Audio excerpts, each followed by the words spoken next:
Bom, já que não temos censura, eu vou usar do meu dom da irreverência.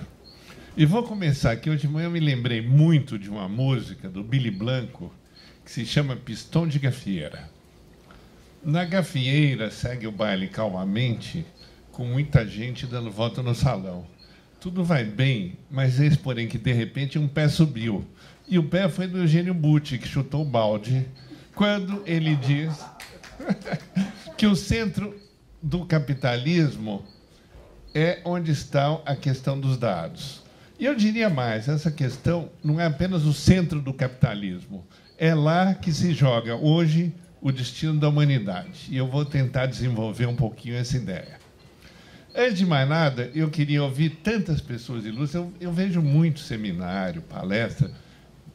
Poucas vezes eu ouvi coisas tão inteligentes como ouvi aqui, começando ontem pela aula magna do Tércio, as várias manifestações. Mas eu queria homenagear a pessoa mais importante desse seminário, que é a Sônia, né? Muitas vezes os segredos estão no backstage, seja no poder, seja nos simpósios. E assim eu garanto, porque eu, apesar do meu cabelo branco, sempre que eu estou numa fila de 12, eu acho que eu estou enganando alguém. E toda vez que eu venho a um seminário de filósofos, eu tenho a mesma sensação. Então, agradando a Sônia, eu tenho certeza que eu vou ser convidado novamente.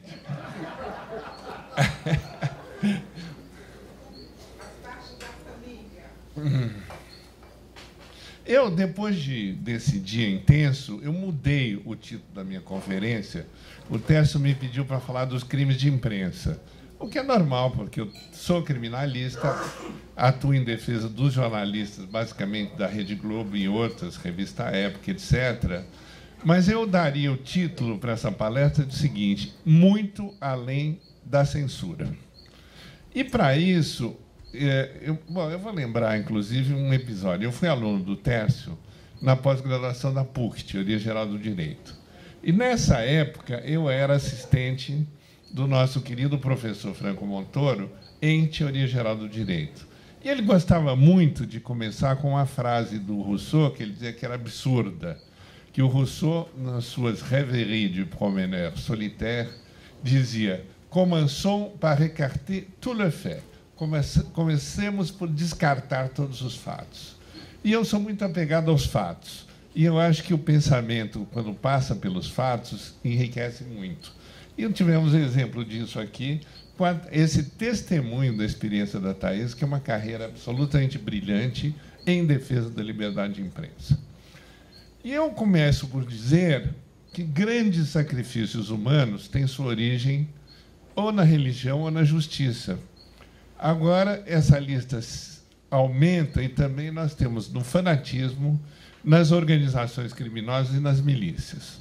Eu cito aqui um caso, um infortúnio de um nosso querido colega advogado, que, por ter escrito um livro considerado injurioso contra o rei, ele foi enforcado no pátio do Palácio de Justiça de Paris.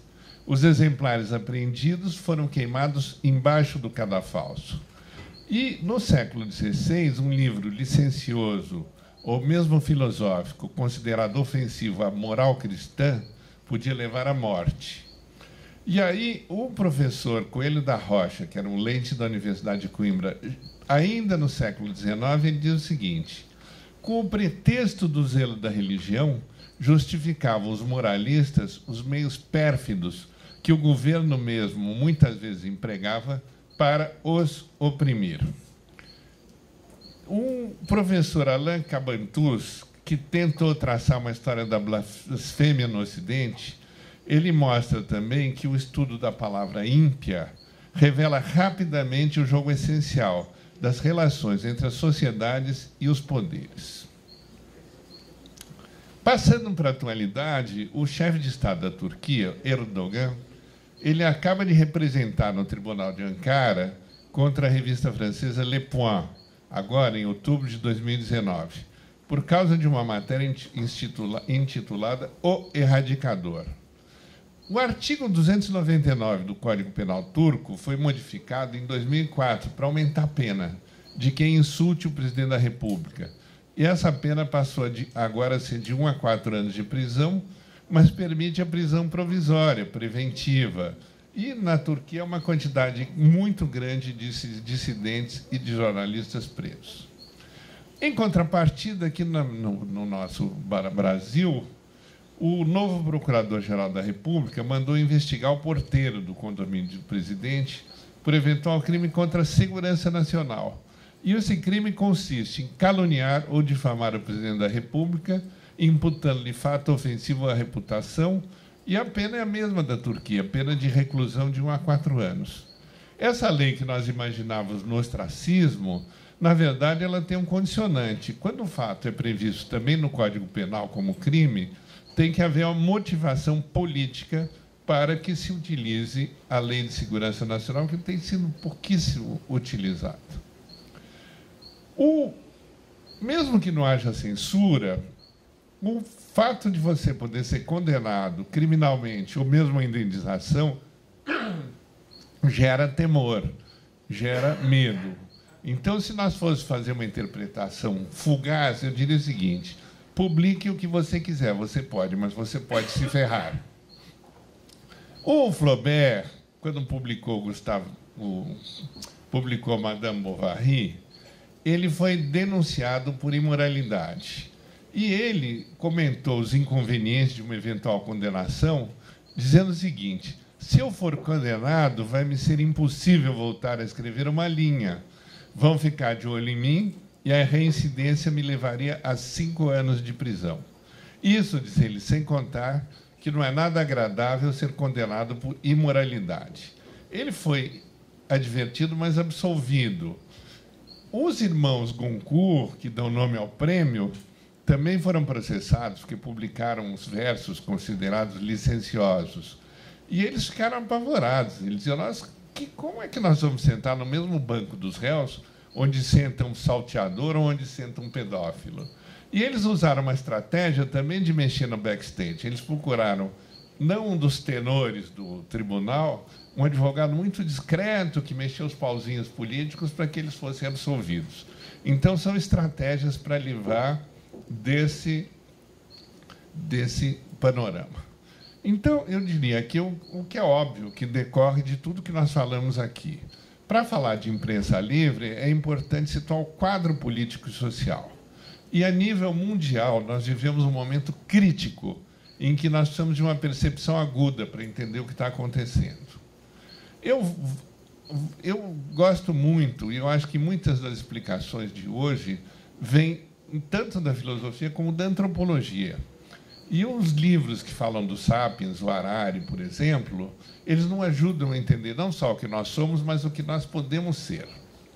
Como nós, os nossos ancestrais também se alimentavam, procriavam, construíam cidades, enterravam seus mortos e protegiam a família. E ainda espalhavam notícias e faziam guerra. Depois do Harari, tem um livro que eu recomendo, que chama-se As Últimas Notícias do Sapiens. São 2 autores que anotam que hoje nós somos 7,5 bilhões, mas caminhamos rapidamente para 10 milhões, o que parece demasiado.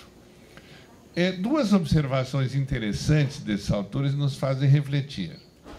O primeiro é que, hoje, o impacto da vida humana sobre o resto da vida e sobre o planeta é tão forte que os geólogos chamam a era geológica atual de antropoceno, ou seja, a era humana em que estamos esgotando os recursos naturais, destruindo a natureza, e o aquecimento da atmosfera e das águas é assustador.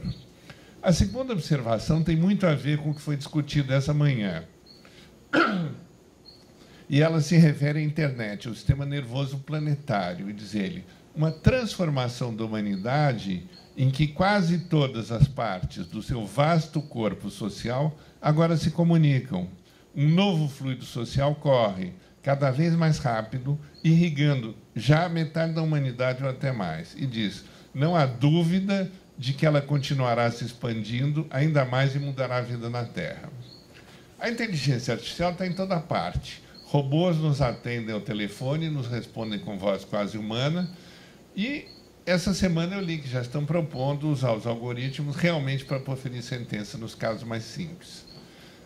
A revista Pouvoir, que é uma das mais importantes de ciência política na Europa, dedicou todo um número à inteligência artificial e aos problemas ligados ao seu uso, inclusive o militar e o jurídico. E a revista Wired publicou um guia para a guerra cibernética, que mostra o que pode acontecer na guerra cibernética. Aliás, eu recomendo outra leitura. Hoje, o caderno Fim de Semana do Valor Econômico traz uma matéria espetacular sobre o que é a guerra cibernética. E dizendo, por exemplo, que os Estados Unidos já monitoram todo o sistema de eletricidade da Rússia. E que, por enquanto, não é para tirá-lo do ar, mas que é para ir testando e vendo o que pode fazer com isso. Todos os nossos iPhones são detectáveis. Tudo que nós fazemos está sendo visto por quem quiser ver, seja a National Security Administration, seja a inteligência chinesa. E isso é um dado novo que supera qualquer previsão que o Huxley pode ter sido feito no passado. Nós estamos vivendo sob o espectro do populismo, por outro lado, que tem alimentado a literatura mais contemporânea. Há 2 livros recentes editados na França, As Origens do Populismo e O Retorno dos Populistas, o Estado do Mundo em 2019, que advertem contra esse perigo que vem de um populismo de direita e que está se espalhando pelo mundo.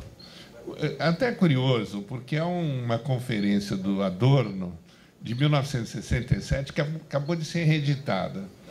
E o título dela é O Novo Extremismo de Direita, Manual de Autodefesa, em que ele mostra que os truques da extrema-direita, naquele tempo, se assemelham ao que estão em voga nas redes sociais, como a utilização de fatos não verificados e de argumentos absurdos. Toda a comunicação, assim como foi falado aqui longamente, está em profunda transformação. A televisão está sendo substituída pelo streaming, todas as cadeias de televisão estão se preparando para mudar para a internet e constata-se que a principal fonte de informação hoje é o celular. Há todo um esforço, já há um livro recente também, que chama-se o jornalismo mobile, que mostra que é uma formação já em jornalismo destinado ao celular. E se a gente vê o New York Times, eles têm 4.700.000 assinantes, dos quais 4 milhões são simplesmente da edição digital. Quer dizer, só 700.000 leem o jornal em papel. Logo no início da internet, um autor afirmou que a rede podia ser comparada ao Velho Oeste, um grande espaço de liberdade, mas também um ótimo terreno para os fora da lei. É muito complexo, efetivamente, investigar o banditismo digital, seja para o que gera golpes, seja o que espalha notícias falsas, insulta e agride. O controvertido filósofo Michel Onfray, que provavelmente não seria convidado para esse seminário, ele lançou um dicionário, e ele põe lá um verbete jornalista. E ele diz assim: o livro é mais precioso que o jornal. O jornalista não é o escritor, mesmo que ele goste, que acreditem nisso. Aí ele diz o seguinte, que a imprensa não é livre, nunca foi, que nunca vai ser, porque ela é subjetiva e ideológica. Bom, a Thaís já mostrou um pouco a questão da nossa lei de imprensa, que era de 67. E aí eu gostaria de registrar a dívida que cada um de nós e que o Brasil tem com o Supremo Tribunal Federal. Porque hoje as redes sociais tentam mostrar aspectos, às vezes contraditórios, de momento, mas o Supremo Tribunal Federal está ancorado na nossa história e ele deixou lições que são definitivas. Por exemplo, eles fulminaram a lei de imprensa. Em novembro de 2009, sendo relator, então, o ministro Carlos Aires Brito, eles acabaram com a lei de imprensa. Alguns juristas importantes, eu cito 2, o René Dott e o Manuel Alceu Afonso Ferreira, criticaram a solução, dizendo que havia coisas favoráveis também, que haveriam lacunas perigosas, mas tudo se acomodou com a jurisprudência. Agora, é importante que a decisão do Supremo não apenas fulminou a lei de imprensa, mas garantiu o papel da imprensa como contrapoder de que o Tércio nos falava ontem. A decisão diz, literalmente, que a imprensa tem o poder de influenciar cada pessoa, e mesmo formar o que se convencionou chamar de opinião pública. E aí a completa. A Constituição destinou à imprensa o direito de controlar e revelar as coisas relativas à vida do Estado e da própria sociedade. A imprensa é uma alternativa à versão estatal de tudo que possa repercutir no seio da sociedade e garante o espaço de irrupção do pensamento crítico em qualquer situação ou contingência. Bom, vedada, então, qualquer forma de censura, o próprio Supremo abre espaço para o regime de responsabilidade civil, penal e administrativa para inibir os abusos. E eu diria que mesmo esse sistema inibitório é extremamente perigoso. Mas eu acho que é uma segunda posição do Supremo que é absolutamente brilhante e que foi a questão da liberdade do humorismo. Eu desenvolvi esse tema num ensaio chamado da dignidade constitucional do humor, porque havia muita repressão do jornalismo de charge, do humorismo no Brasil, e aí o Supremo consagrou o sarcasmo como expressão legítima da liberdade de expressão e criação artística, protegido pela Constituição Federal. Isso começou com uma liminar concedida em 2010 na ADIM número 4451, que ficou conhecida como ADIM do humor. Segundo, então, o ministro César Peluso, todo mundo sabe que é da essência da caricatura, da sátira e da farsa operarem mediante deformações hiperbólicas da realidade, residindo nesse exagero ou distanciamento dramático em relação ao real, e que isso constitui um elemento alegórico de uma crítica severa, mas justa, inspirada por motivo de grande valor social. No caso, se discutia um artigo da lei eleitoral que proibia o tratamento humorístico envolvendo políticos e candidatos. Mas a discussão no plenário abrangeu a questão do humor de maneira muito mais ampla. Também se ressaltaram as agressões à honra, etc. E essa orientação prevaleceu também no Superior Tribunal de Justiça, quando a questão foi decidida e o tribunal decidiu, está na ementa, não cabe aos tribunais dizer se o humor praticado é popular ou inteligente, porquanto à crítica artística não se destina o exercício da atividade jurisdicional. O voto da ministra Nancy Andrighi, nesse caso, é uma aula da questão do humor. Era uma ação de dano moral movida em função de publicação numa revista humorística, eu peço perdão ao público, a revista humorística chamada Bundas, uma contraposição à revista Caras, no qual constava a reportagem que teria exposto ao ridículo um personagem ilustre chamado de o Barão da Merda. E o pedido fora julgado improcedente ao argumento de que é inadmissível impedir a ironia, a piada, a galhofa, porque o ânimo jocante é próprio da criação artística com o propósito de fazer rir e não denegrir.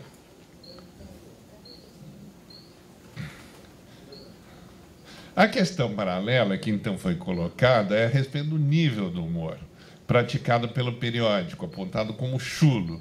Mas o tema foi debatido e foi decidido que não cabe à Justiça dizer se o humor é inteligente ou popular. Então, a dignidade constitucional do humor foi garantida pelo Supremo Tribunal Federal. E aí eu chego a uma conclusão do nosso amigo Eugênio Butti num livro lançado essa semana, que é um livro que se chama Liberdade, que foi publicado pelo advogado Antônio Cláudio Maris de Oliveira e pelo Migalhas, e que tem 30 ensaios muito interessantes. Ele termina o artigo dele com a seguinte frase: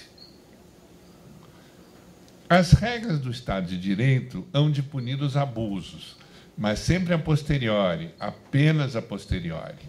Pelas regras da democracia, não há como impor previamente qualquer filtro estatal entre a formação de um pensamento e sua expressão pública.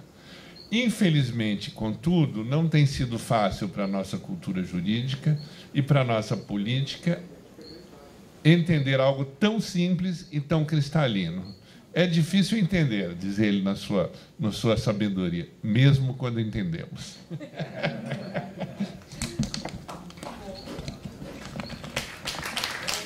Não acabou, não acabou.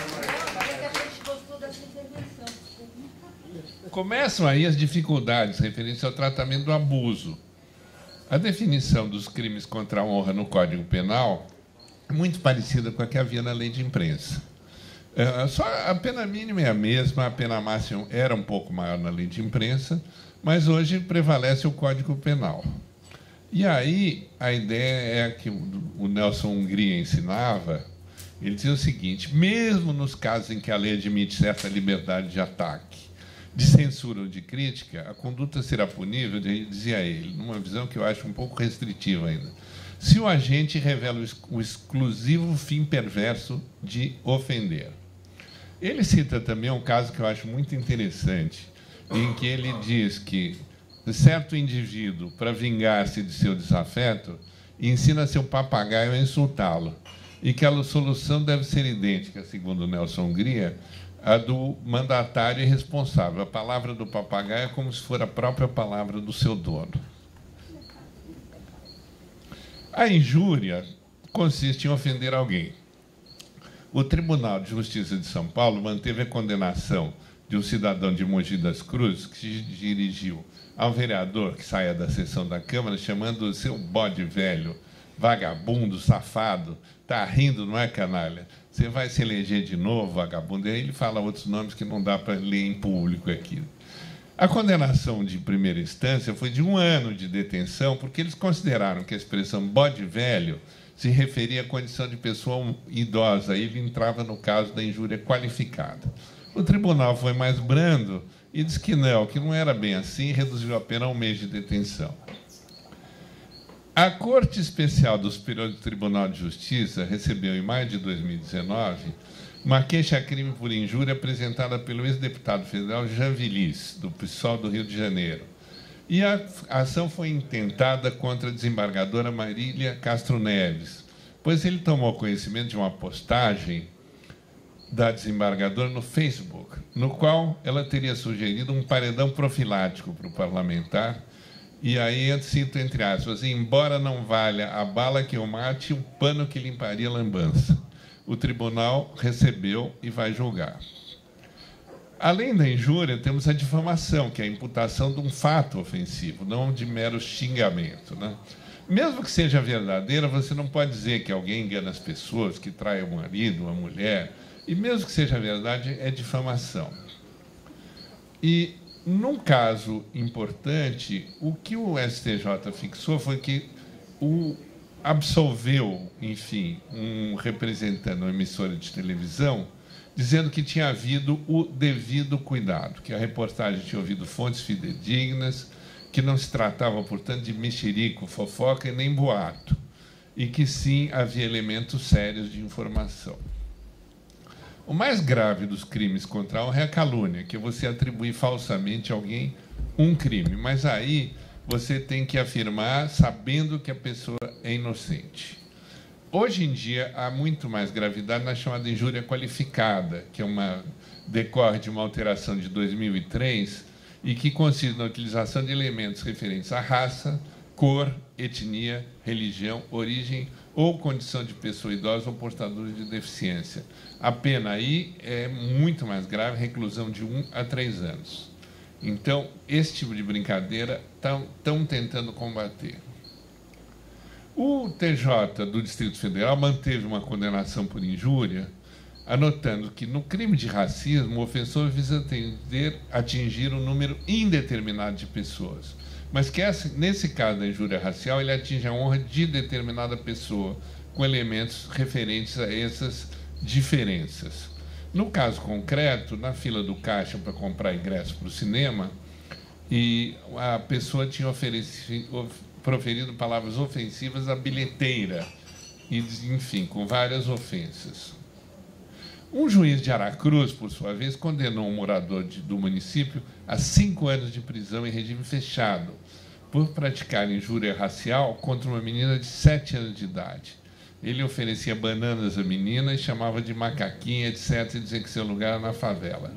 pegou 5 anos. O Estatuto da Criança e do Adolescente traz outras figuras. Por exemplo, hoje, aliás, felizmente, qualquer registro de transmissão, guarda de cena de sexo explícito ou pornográfica, mesmo simulada com criança ou adolescente, é um crime gravíssimo. E como é muito difícil apurar os crimes na internet, uma lei de 2017 autorizou a infiltração de agentes de polícia na internet para investigar esses crimes, inclusive, mas sempre com supervisão judicial. O Estatuto da Criança proíbe ainda divulgar por qualquer meio nome, documento ou fotografia de qualquer procedimento envolvendo crianças. O Código Eleitoral repete os crimes do Código Penal, mas houve alterações recentes dos senhores parlamentares bastante perigosas, porque aumentaram penas, o que me parece totalmente desnecessário. Então, a pena da denunciação caluniosa eleitoral passou a ser de 2 a 8 anos de reclusão. E o Congresso derrubou também um veto presidencial que impediram o endurecimento da pena para divulgação de notícia falsa com intenção eleitoral. Então, hoje, a fake news eleitoral, não sei se a lei já foi promulgada, mas vai ser, está sujeita a pena de reclusão de 2 a 8 anos. Muitas vezes esse agravamento é contraproducente, porque o juiz acaba tendo cautela para aplicar uma pena desproporcional. Mas já se vê que o grupo de trabalho da Câmara que analisa o pacote anticrime quer triplicar a pena para crimes de injúria, calúnia e difamação cometidos ou divulgados pelas redes sociais. A lei de crime contra o sistema financeiro, de 86, permite punir com 2 a 6 anos de reclusão quem divulgar informação falsa ou prejudicialmente incompleta sobre instituição financeira. Bom, como se vê, a gente, às vezes, esquece dessas tipificações que sobrevivem entre nós e que podem representar enormes ameaças. Agora, eu digo aqui, em relação mesmo aos crimes contra a honra, há muita dificuldade. Primeiro, só quando, exceto quando se trata de funcionário público, tem que mover uma queixa-crime. A queixa-crime é dificílima, os juízes têm horror de queixa-crime, e o princípio da indivisibilidade, os prazos de prescrição, tudo isso é muito difícil. Então, acaba havendo poucas condenações. E eu digo que, embora não sejam caminhos excludentes, por vezes é muito mais fácil buscar uma reparação civil. E aí já entrando no terreno aqui da Thaís. Mas eu cito alguns casos, só como exemplo. A Editora Abril, por exemplo, foi condenada a uma indenização de R$500 mil ao ex-presidente Collor, porque, numa matéria da revista Veja, ela o chamou de corrupto desvairado. Então, isso gerou 400 mil. Um homem que disponibilizou no YouTube um vídeo com momentos de intimidade sexual de uma menor de 15 anos foi condenado a pagar 40 mil de danos reais. E eu cito aqui vários casos, mas uma coisa é muito curiosa. Quando se trata de um juiz, a vítima, em geral, as condenações são muito altas. Um blogueiro, por exemplo, que chamou um juiz de macaco, teve que pagar 50 mil reais. E aqui tem um caso de uma dona de um salão de beleza em Chapecó, foi condenada a uma indenização de 4 mil por danos morais, que ela impingiu a uma vizinha. Ela agrediu a vizinha com chutes e pontapés depois de chamá-la de fofoqueira. Agora, o Celso levantou uma questão que eu aponto aqui também. É a questão do limite do direito de opinião. E essa é uma questão que sempre me atormentou. O caso Elvanger, que ele cita, é um. Na França, um humorista, o Dieudonné, que não tem nenhum limite. Ele faz um discurso cômico, antissemita, de cunho autoritário de direita, e vive proibindo, ele se expor, proibindo, etc. O caso Elvanger eu cito aqui também, e eu digo que quem sempre defende a liberdade de opinião choca essa solução de impedir uma manifestação, mesmo que preconceituosa e antidemocrática. E eu cito aqui um caso, aí já é outro capítulo. Uma jornalista de televisão teve contra si movido uma enorme campanha de difamação com injúrias raciais que se espalhou pelo Brasil inteiro. O processo agora está indo para julgamento, já foram apresentadas todas as alegações finais, e a defensora da Ativa, por incrível que pareça, ela alega como argumento que os clientes dela estavam apenas exercendo a liberdade de manifestação garantida na Constituição. O Supremo vai ter que analisar também uma notícia-crime apresentada por parlamentares contra o deputado Eduardo Bolsonaro, que afirmou que, se a esquerda radicalizar, a resposta do governo pode ser um novo AI-5. Eles vão ter que enfrentar essa questão.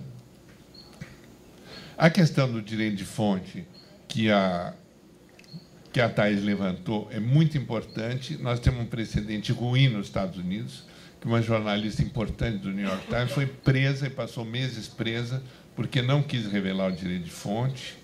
Lá não tem esse direito de fonte. Pois é, lá não tem. O Brasil é muito mais avançado dos Estados Unidos em liberdade de expressão. E eu diria também o seguinte, que a justiça brasileira, por enquanto, tem mantido com clareza a distinção entre violação de sigilo e divulgação de fatos que chegam ao conhecimento da imprensa.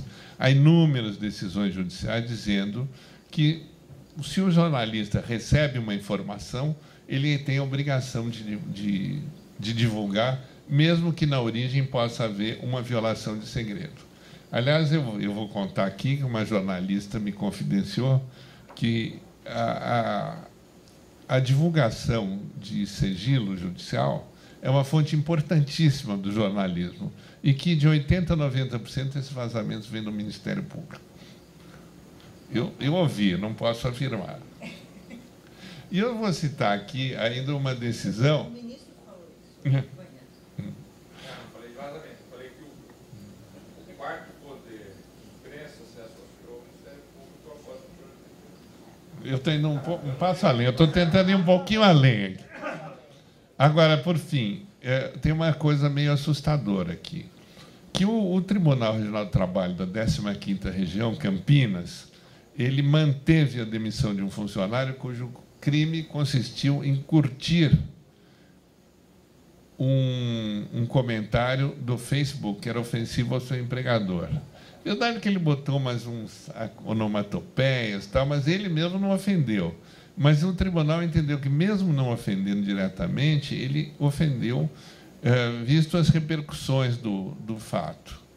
Então, nós que usamos, eventualmente, o Facebook e curtimos, temos que pensar no que estamos curtindo, né? Eu diria, então, que são infindáveis essas questões, que a prisão e morte de jornalistas é uma realidade no mundo todo e também no Brasil.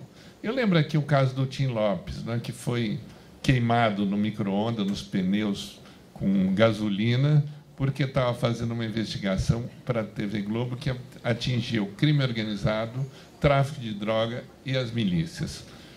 E, apesar de ter havido condenação, é uma pena que esse tipo de caso possa acontecer no Brasil. Eu vou dar um fecho tentando ser um pouco mais leve agora. Eu acho que a coisa está preta.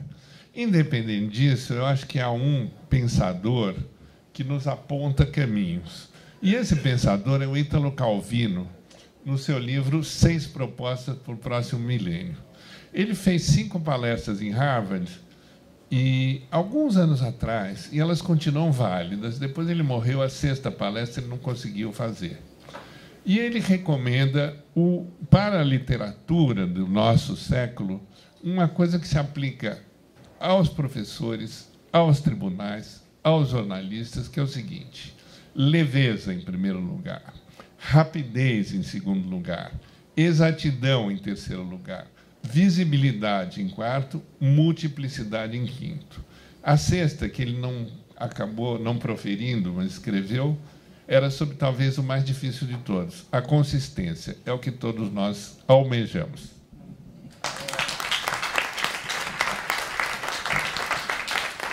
Muito obrigado. Uma questão que me fica... Uma questão que me fica, após as 2 exposições, eu faço essa reflexão a partir de uma experiência que eu tive. Na época eu era procurador-geral da Fazenda, não? E um dia veio uma repórter do Globo, do jornal o Globo, conversar comigo, e tinha saído uma portaria, não?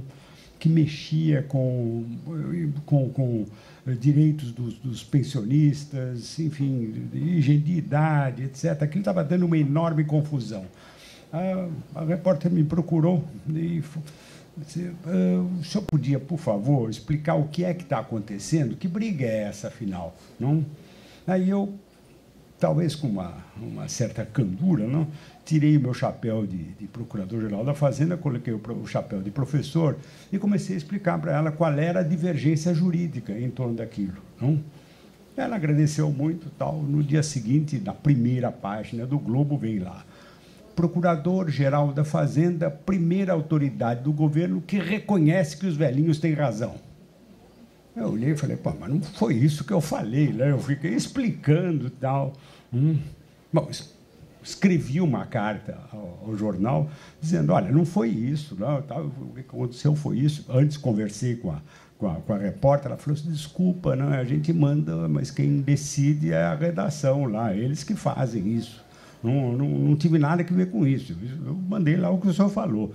Eu escrevi a carta e, no dia seguinte, na 4ª página, desse tamanhinho saiu: Procurador-Geral disse que não disse o que disse.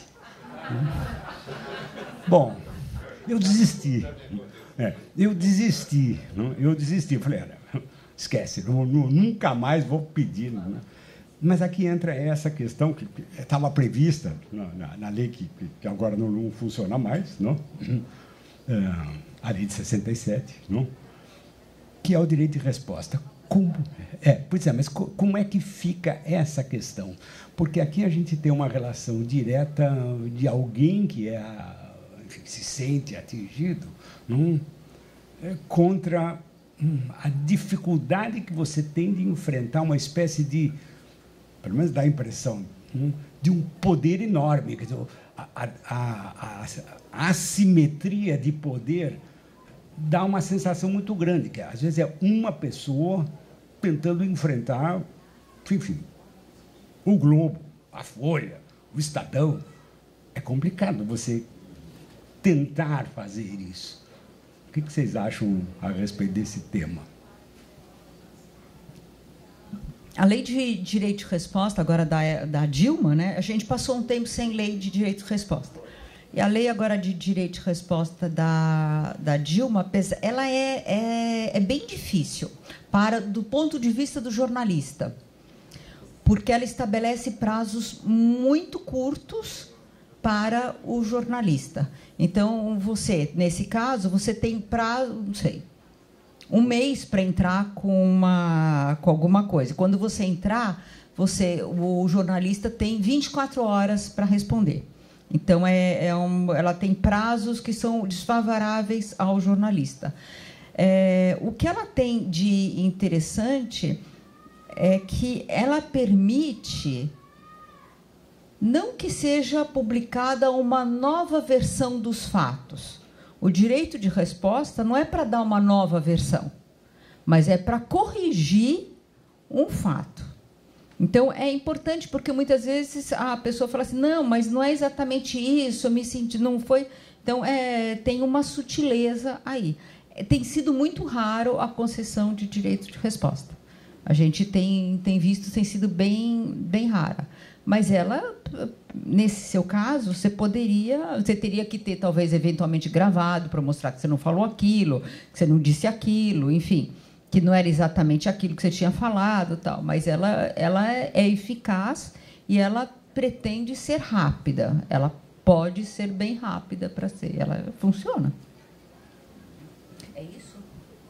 Na verdade, a minha questão é como é que fica a assimetria de poder. Olha, Técio, mesmo... É semelhante quando você tem um jornal e o poder público, por exemplo. Mesmo antes dessa lei, o Judiciário garantiu o direito de resposta. Você entrava com ação civil, eles mandavam publicar E o que acontece é que, muitas vezes, o próprio jornal ou revista, ele prefere dar o direito de resposta do que brigar no tribunal. Isso também é uma coisa que acontece, quer dizer, o direito de resposta continua sendo uma arma. Agora, um outro direito complicado, que é o direito ao esquecimento, que na Europa eles estão levando muito a sério essa questão, e eu acho muito complicada, porque é o direito de você apagar arquivos de jornal e apagar a história. Eu tenho muito medo. Mas eu falo remoção, é isso, é direito de esquecimento. Eu sou o relator da repercussão geral. Bom, eu fiz audiência É um pública. caso de 1950, né? Eu fiz audiência pública, faz tempo que eu fiz. É daí da CURI. É daí da CURI. Obrigado.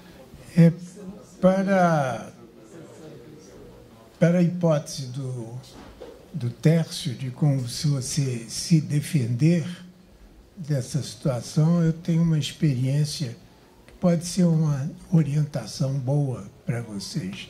Vocês se lembram que o Edmar Cid Ferreira quis levar o altar de São Bento para o Guggenheim, lá em Nova York. E foi uma polêmica grande, porque, tecnicamente, isso afetaria o altar de São Bento, que é uma maravilha.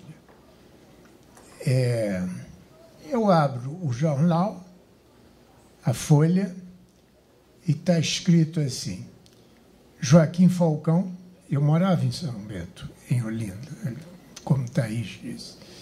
Joaquim Falcão entrou na justiça contra Edmar Cid Ferreira, que pretende levar o altar para Guggenheim. O que eu não tinha feito, eu tinha era votado no IPHAN contra. Então, liguei para o Otávio Frias Filho, outra vez. Otávio, essa notícia está errada. Eu nunca entrei na justiça contra Edmar Cid Ferreira. Joaquim, tá bom, vou verificar e depois lhe ligo. Isso era 2h da tarde. Fiquei esperando. Às 6h ele me ligou. Olha, Joaquim, eu conferi e realmente essa notícia está equivocada. Vamos desmenti-la. Só que entre 2h e 6h eu recebi tantas congratulações, tanto aplauso, que eu disse: Otávio, não precisa não. O hotel erra de vez em quando, o jornal erra de vez em quando. Ali foi a melhor decisão que eu tomei na minha vida. E não saiu? Não saiu. Não saiu.